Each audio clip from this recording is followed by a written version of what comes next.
Hello there, and welcome back to War Thunder. Today we are aboard the HMS Belfast, and this very nice little ship is worth talking about since there are quite a few arguments speaking against this to be recommended, especially as a premium cruiser. It is not a bad ship, but it just falls under the category of suffering at the hands of compression, suffering at the hands of power creep, feature creep, whatever. Also, I think that it is still a very, very poor decision by Gaijin to sell top battle rating ships, top battle rating vehicles in general. It doesn't really matter if it's a ship, a plane, or a tank. I'm highly against the fact that you can bypass all the grind and be battle rating wise the top dog. Furthermore, this ship actually cannot stand up to the likes of Brooklyn, Helena, and not even to speak about ships like the Admiralhipper and the Chapayev and also the Mogami, because it doesn't really play at the same power level, shall I say. And furthermore, this is enhanced, this problem, by the meta that you face all the time. But, let's talk about the ship here, shall we? So you have overall 12 guns in 4 triple turrets of the 6-inch variety. You have a reload of 7.5 seconds. Already, that is 1.5 seconds longer per salvo than the Brooklyn and also the USS Helena, therefore, which also has a higher rate of fire and more guns in combination, delivering a significantly higher DPM. But furthermore, you only have 2 shell types. Well, actually 3. And you have your base. You have your stock nose fuse HE that only delivers 3.6 kilograms of lidded or TNT equivalent. So that is again a significant drawback compared to the Helena that has 5.88 kilograms in same caliber sized shells. Then there is also the armor piercing.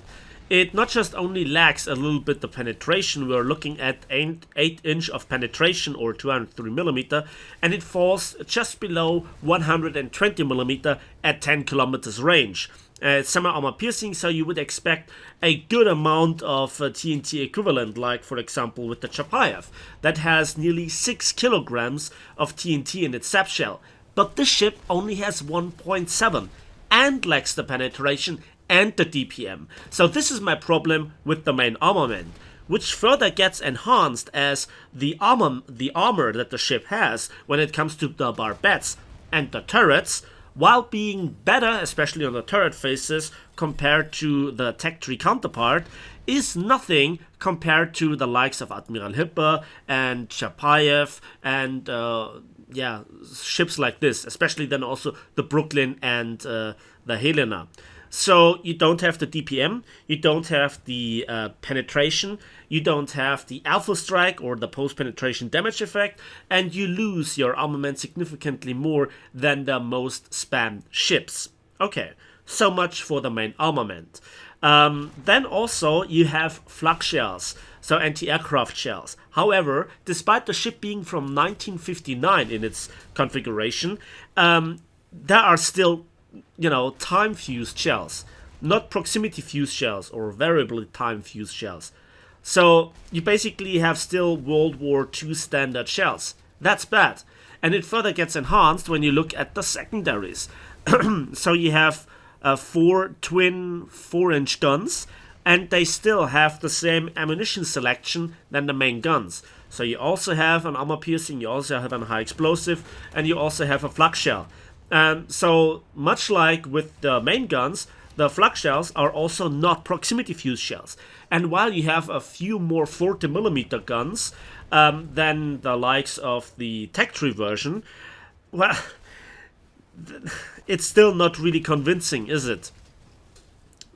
Now, what about the armor?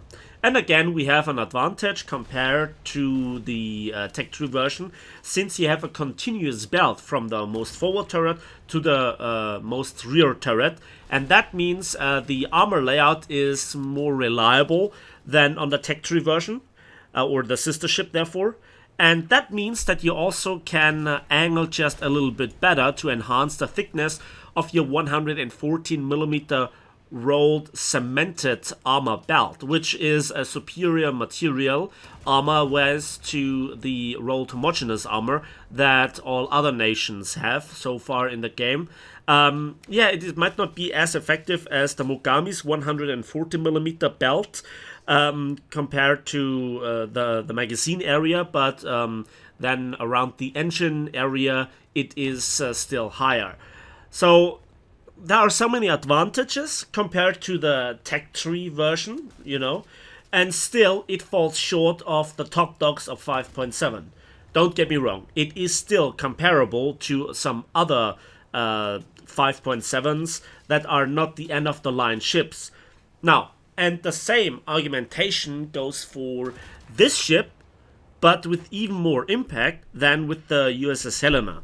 I do not recommend it because of the current compression, because you cannot expect to win a fight versus a Mogami, a Chapayev, or an Admiral Hipper at range.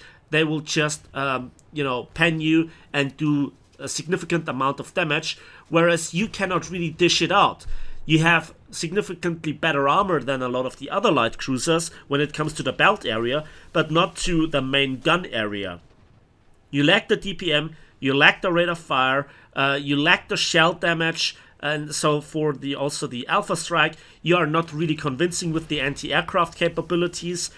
Your speed is average with 60 kilometers per hour, and there is nothing completely wrong with this ship. But where it finds itself, you barely have time to turn away from the enemy, to turn around, to get into a more preferable position. If you manage to get a down tier and you're not facing Admiral Hippers, Chapayevs, Mogamis, etc., then yeah, it's a fine ship, but you cannot really expect this. And again, same argument as with the Helena, it only gets worse in the future. So I'm really disappointed that Gaijin is wasting this ship like feeding pearls to the pigs. I have no other words for this. I'm absolutely against you purchasing this ship. It is sadly not worth your investment.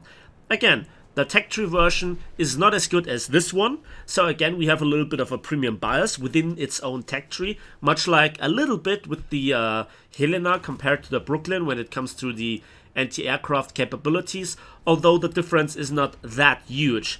So this is just a simply better modification. And this is just same old tricks as usual. I'm highly against this. Gaijin should really stop doing this. And again, you can vote with your wallet, shall I say, if you support this or not. So if you are selling this thing like crazy because it has the name, because it has a nice camouflage, because it has premium status, because you can bypass all the grind, you are just telling Gaijin, I don't care about balance, I don't care about map design, and I don't care about everything that is wrong about naval forces. Shut up and take my money. And despite the ship being not that good, at times you still can make those lucky freak shots, as the following scene shows, but you never should rely on this. But please angle your hipper. So with having said this, there is one more thing that I really want to talk about. So one final thing at the end is here the income is pretty nice. That was the best result that I had. The very best. 15,000 modification research points and vehicle research points, and also 70,000 civil lines. But that is, again, the exception rather than the rule. The same goes here for this battle. I just literally spawned and I'm immediately under fire. I tried to turn around, but look at how long it takes. It's not a specific problem with the ship. A great many ships have problems here. But we are spawning at 8 to 10 kilometers from the next ship. This is the meta that I have to talk about. Are you willing to play dozens, if not hundreds of battles to gain the amount of RP, to go through the tech tree, to gain the silver lines, to purchase the ships and actually get them into a crew, as well as unlocking their modifications? In this scenario, in this meta, Just look at this. And again, the only saving grace is here the belt armor, which is fantastic. But to be honest, let's face it, this ship will have a lot of trouble versus future better cruisers. So when we see, like, for example, the Deutschland class or a premium version of the Admiral Hipper, the same goes for the premium ships of the Japanese and also the Soviet nation, you can see that much more stuff will come in. And then the brief time where this ship is okayish to play might get lost in just the next or in 2 patches time. So I warn you, be aware that this ship can become much more obsolete than you are willing to admit right now. It is your investment, and again, you vote with your wallet if you think that this practice is okay. I don't think so. Again, this is not a perfect review of the ship, which I will make in just more detail in maybe a week's time or so. I have to see how it actually goes. But then you have more numbers to back up the claims that I just made. So yeah, this is the HMS Belfast. It's a good looking ship. It is quite nice versus the lower performing 5.7s, the 5.3s, and obviously the 5.0s. And it also chews through destroyers like there is no tomorrow. But, you know, in future patches when we'll see more heavy cruisers, fights at longer range, then this thing just cannot really bring on the fight. And again, this is a premium vehicle that you just purchased. You want to play it for patches to come. You want to play it to unlock premium. You want to play it to earn civil lines and research other cruisers. And I see some difficulties coming towards this ship. Currently, it is okayish if you manage to bypass the early slaughter from heavy cruisers, and that is not all that easy. And with having said that, that's it for me today. Let me know in the comment section what you think about this ship, and also premium top battle rating premiums like we will see probably also in the next patch. I don't know. Nevertheless, that's it for me today. So thanks for watching. Thanks for listening. Please give this video a like if you did. Subscribe if you want to see more. And we'll see each other on the battlefields, in the skies, and on the waves of War Thunder.